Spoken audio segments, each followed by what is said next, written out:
Oi, pessoal, boa tarde, tudo bom? Aqui é a Natália Dosa, a gente está com o Matheus, né? E a gente vai fazer hoje um pouquinho diferente dos nossos webinários de todo mês. A gente vai fazer um pequeno radar de notícias, a gente vai fazer umas atualidades, uns temas super interessantes no mundo jurídico, também um pouquinho fora, para debater rapidinho alguns assuntos que podem ser super importantes para a sua prova de concurso ou simplesmente para o seu dia a dia. Né? Para quem está aí no mundo do direito, essa semana foi uma semana super importante, afinal de contas, saiu o 37º resultado. O resultado do 37º exame da OAB ainda é um resultado preliminar, né? Os recursos aí da segunda fase, que é aquela parte, aquela prova dissertativa, que eles chamam de prático profissional, vão ser analisados, então pode ser que nós tenhamos aí mais alguns aprovados, mas o resultado preliminar já saiu. O prazo de recurso acabou no dia 28, deve, sei lá, deve levar o quê? Mais uma semana, um mês aí no máximo, para eles soltarem o resultado principal. Mas se você não conseguir, ou se você não conseguir ter o seu recurso analisado, não fica nervoso, não precisa ficar preocupado. O 38º exame já está com as inscrições abertas, o edital já está disponível, você pode achar tanto no site da OAB como no site da Fundação Getúlio Vargas, que é, de novo, a banca examinadora do Exame Nacional da OAB, para ficar sabendo ali onde você se inscreve, como você se inscreve, taxa de inscrição, enfim. E para estudar, você pode contar com o Jurisend. A gente tem lá os nossos cards específicos da OAB, a gente tem o material do conteúdo Pro, a gente tem também, lógico, a nossa biblioteca digital que está sempre atualizada, leis novas, entendimentos do judiciário novos também. Então, tudo ali para você conseguir estudar e se preparar para o 38º exame. Isso aí, Natália, tudo bem, pessoal? Falando Tudo no bom, exame, Matheus? tudo bem. Falando no exame da OAB, também me lembrou acerca do último ENAD, Natália. Nós tivemos na versão anterior, no ano de 2022, uma abordagem muito rica sobre Lei Geral de Proteção de Dados, que é uma temática, inclusive, que cresce cada vez mais, tanto no âmbito prático quanto no teórico. Então, os especialistas da OAB também apontam, né, de cursinho, enfim, apontam que essa temática deve também avançar cada vez mais, principalmente na área de direito constitucional, porque já foi reconhecido também como um direito fundamental. Mas isso me lembrou também uma abordagem, não só no direito, mas em outras áreas do ENAD, que caiu várias questões acerca da LGPD, inclusive sobre essa análise de viabilidade, de implementação, de como uma startup, que é um modelo de negócio também em bastante ascensão, acaba recebendo um contato direto com dados pessoais de terceiro e como que elas fariam, por exemplo, sobre essa percepção do administrador e do jurídico, se faria sentido ou não aquele case ser levado à viabilidade técnica ou não. Puxando já para a parte prática da advocacia, um estudo recente, inclusive do ano passado, mostrou que até 31 de dezembro de 2022, alguma coisa entre 57% e 60% dos processos ainda estão sendo julgados sem a devida condenação quando o assunto é LGPD, porque infelizmente o judiciário, sobretudo aqui do estado de São Paulo, ele tem um olhar ainda muito resistente, muito reticente acerca das condenações. Eles esperam que, para falar de LGPD, a parte consiga demonstrar que houve algum tipo de abalo imaterial, portanto moral. Então, por enquanto, a gente ainda enfrenta um número que, assim, é assustador ainda, que pelo menos, né, mais da metade de todos os processos ainda vem sendo julgados sem a devida condenação. E é uma pena, porque é uma norma super bem estruturada e que, como a gente estava conversando um pouco antes, não se confunde com as previsões constitucionais e do Código Civil, enfim, de Marco Civil da Internet, qualquer outra legislação que a gente tenha em vigor, e que, sim, dá um suporte inegável, mas que não substitui uma lei específica. Né? Infelizmente, o Poder Judiciário ainda é um pouco reticente com inovações tecnológicas, mas, de fato, algumas inovações tecnológicas têm que ser vistas com uma certa ressalva. O mundo jurídico e outros setores também, por exemplo, estão aí de pernas para o ar com a chegada do ChatGPT e assim, a importação do ChatGPT para as profissões, para o nosso dia a dia, estudantes, advogados, tradutores. A gente chegou a fazer, inclusive, no nosso blog, no blog do Jurisend, a gente fez ali uma listinha de algumas profissões que, lógico, acho que não dá nem para chamar de otimista, assim, acho que são técnicos muito fantasiosos até, falam que não, vai acabar, essa profissão não vai existir mais por causa do chat GPT. Acho que certas coisas, a inteligência artificial tem seu valor, lógico, mas ela não vai substituir o ser humano. Tudo bem que eu sou velha, pode ser que seja minha posição de velha, mas o chat GPT com certeza vem para contribuir, mas não para substituir. Inclusive, essa semana a gente teve um caso super curioso nos Estados Unidos, um advogado foi usar o chat GPT para fazer um recurso. E ele queria lá uma tese super específica para dar um suporte para o seu recurso e pediu, né, para o chatbot mandar para ele decisões judiciais naquele sentido que ele estava pretendendo lá. E olha, diz ele que falou para a inteligência artificial: olha, eu preciso de julgados reais. Enfim, deu lá o tempo de pesquisa do chatbot, ele mandou acho que uns 8 julgados, enfim, uma coletânea de jurisprudência, tudo indicando o número do processo, partes litigantes, enfim, algo que para ter alguém que tem conhecimento, né, que está acostumado a fazer pesquisas jurisprudenciais, olhou e falou, meu, perfeito, tudo que eu queria, botou tudo ali no recurso, mandou o recurso para julgamento, eis que vem, né, a corte fala, amigo, essas decisões não existem. Então, a inteligência artificial deu uma rateada aí e inventou julgados. Então, além de perder o recurso, esse colega ainda encara o risco de ter um processo administrativo, de ter alguma sanção por ter usado o chat GPT sem ter esse cuidado de confirmar a informação, né? Então, a gente também tem isso no blog, a gente também chegou a abordar essa questão de como as inteligências artificiais podem contribuir para o exercício da advocacia, para o mundo jurídico como um geral, né? Inclusive os magistrados também, a gente sabe que, vão dizer que não, mas estão usando, é super importante a gente saber usar, né? Não dá para dizer que não vai pegar, que não existe, fechar o olho e falar, não, vou aqui continuar com a minha máquina de escrever e meus tomos de jurisprudência. Você vai ter que usar, né, como a gente viu com a internet, como a gente espera ver com o LGPD, essas coisas que vêm para agregar têm que ser usadas, mas bem usadas. Então, se você usa alguma ferramenta de internet, se você está aí nas redes sociais, enfim, use, mas com moderação. Com certeza, com certeza. Esse caso foi muito engraçado, muito emblemático. Se fosse aqui no Brasil, Gente, que absurdo, né? com certeza isso geraria um grande processo de litigância de má-fé administrativa, poderia até gerar Claro, cassação da ordem, porque claro. imagina, né, se valer Não, a de gente ia lá no coisas. escritório, vira estagiária para mim, ó, não para mim, ela estava falando com o estagiário, dizendo que ela usou o chat GPT para acabar o TCC. Eu falei, amiga, eu tô do seu lado, você não pode falar um negócio desse. Inclusive, na carreira docente, eu sofro muito com isso. Recentemente, eu já tive vários embates com teses de inteligência artificial do ChatGPT e realmente é desse jeito. E, felizmente ou infelizmente, acaba evidenciando muito que a pessoa não está sabendo usar o chat da forma correta, porque são perguntas Sim, muito sim. triviais, a forma de se perguntar dá ensejo a respostas muito, muito simplórias. E, embora muito bem organizadas e tudo mais, a gente ainda tem uma trava chamada BNT que evidencia muito claramente quando aquela pesquisa não passou pelo rito científico brasileiro. Então a gente consegue Exato. perceber bem por aí. Mas falando em notícias falsas e como que, né, casos falsos, isso também me lembra da PL, das fake news, que realmente também tem causado bastante burburinho aí na nossa mídia. A gente observa que é uma PL desde 2020, né, tentando alcançar o ponto alto da legislação de se tornar uma lei, e hoje em dia a gente observa que os debates estão sendo sobre o próprio Marco Civil da Internet.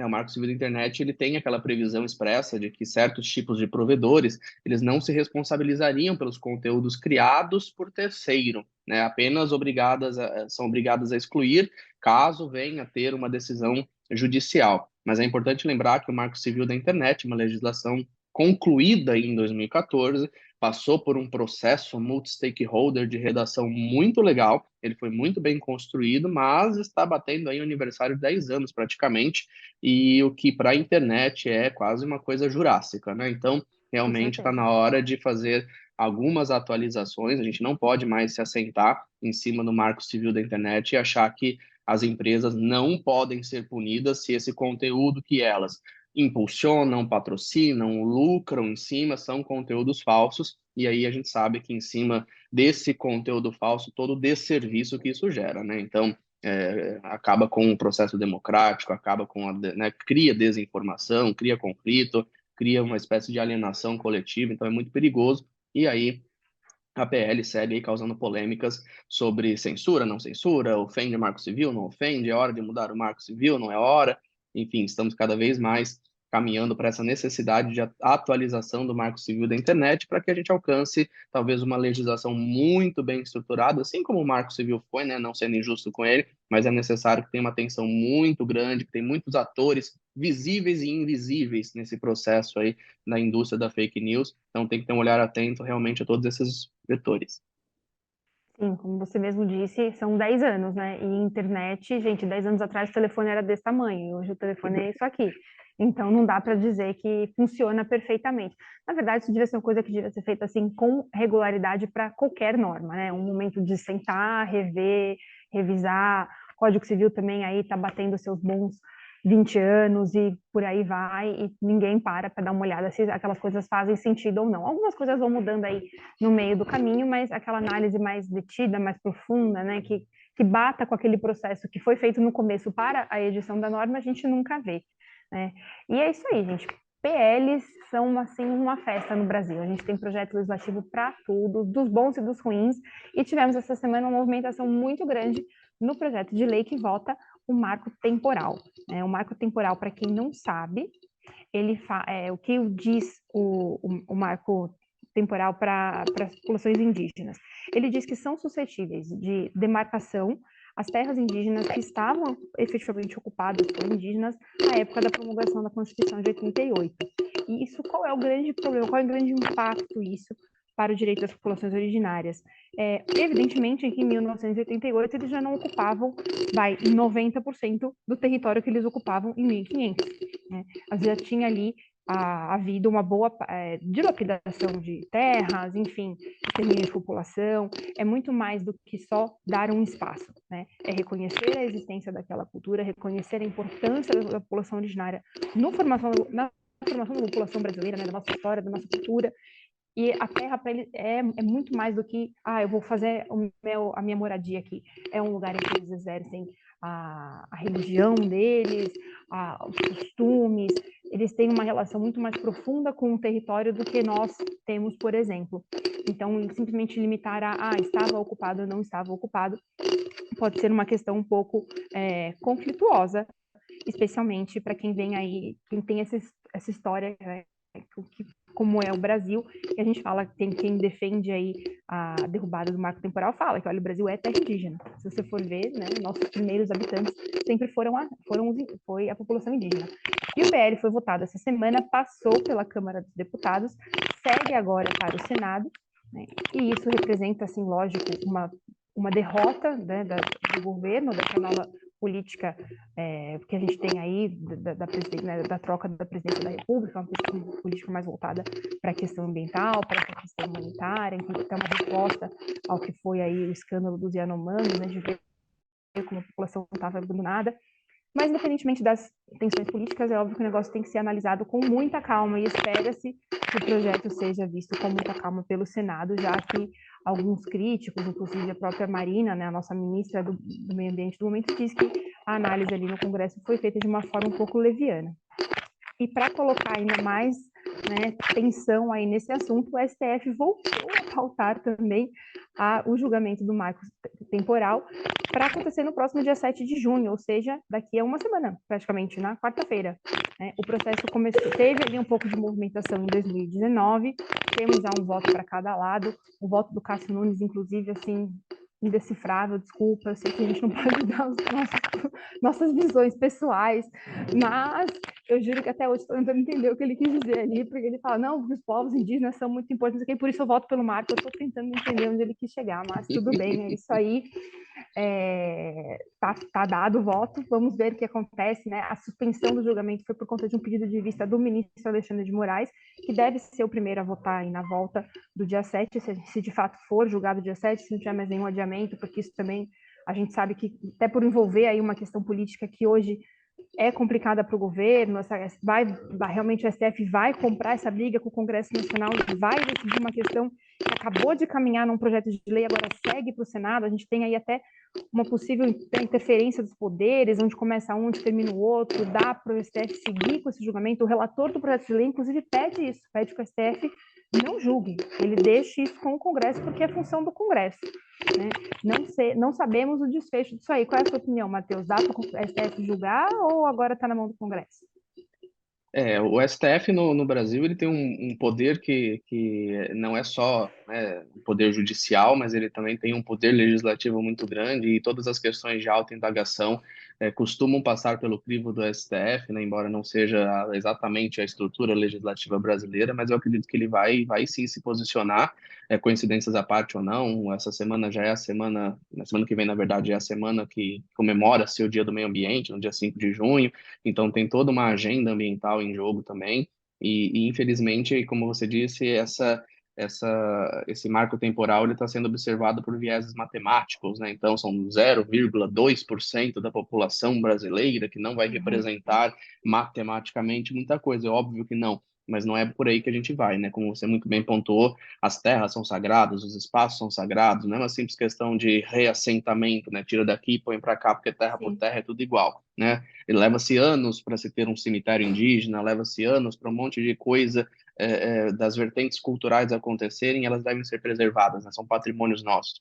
Então, realmente, Inclusive, se você for pensar hoje, as áreas demarcadas, eu estava vendo num documentário que é muito engraçado, porque hoje, lógico, existem raízes comuns, né? Ali as etnias indígenas, mas são etnias diferentes, e hoje vivem no mesmo território 6, 7 etnias que em algum momento chegaram até a ser combatentes, né? Uma contra a outra, agora vivem em conjunto, e essas culturas estão ali se misturando. Então, até para você ter de fato o exercício daquela cultura da sua forma plena, tudo bem, a gente sabe que é uma coisa, né, que vai mudando, é adaptável, a gente não se comporta como nossos pais se comportavam, então assim, isso está sempre suscetível de mudanças, de incorporações. Mas o quanto a gente já não perdeu, né, fazendo isso, de mal perceber isso, né? Não é a sua frase foi muito cirúrgica nesse ponto, não é um reassentamento, eles não estão pedindo um territóriozinho para plantar e ter casa. Eles estão pedindo o direito de existir, realmente, assim, sim, existir como cultura, né? sim. E aí, infelizmente, depende de ser aquele local, né? Mas Uhum. realmente está causando muita polêmica. Fico também no aguardo de posições, pelo menos, assertivas do STF, né? Sem esse tipo de julgamento que parece que está indo para um lado e do nada tem um turn table aí e vira totalmente ao contrário. E a gente fica sem entender. Plot twist. pra- Fica sem entender absolutamente nada do que estava sendo dito ali, o que às vezes me faz pensar que talvez realmente não tenham se debruçado com a atenção que realmente o assunto exige. Mas vamos aguardar os próximos, né, desfechos, mas estamos aí ávidos pelo entendimento de que essa PL não seja considerada apta a seguir da forma como está, né? Vamos torcer por este lado. Exatamente. Bom, gente, esse foi o nosso radarzinho de notícias aqui com alguns apontamentos para vocês. Alguns desses assuntos você encontra no nosso blog ali de uma forma um pouquinho mais pormenorizada, inclusive a demarcação de terras indígenas também está lá, se você quiser dar uma olhada, PL das fake news, e lógico, né, você super pode contar com a gente para discutir esses e outros assuntos. Então, segue a gente nas redes sociais, acompanhe o nosso blog e bons estudos. Muito obrigado, pessoal, bons estudos e ficamos sempre por aqui.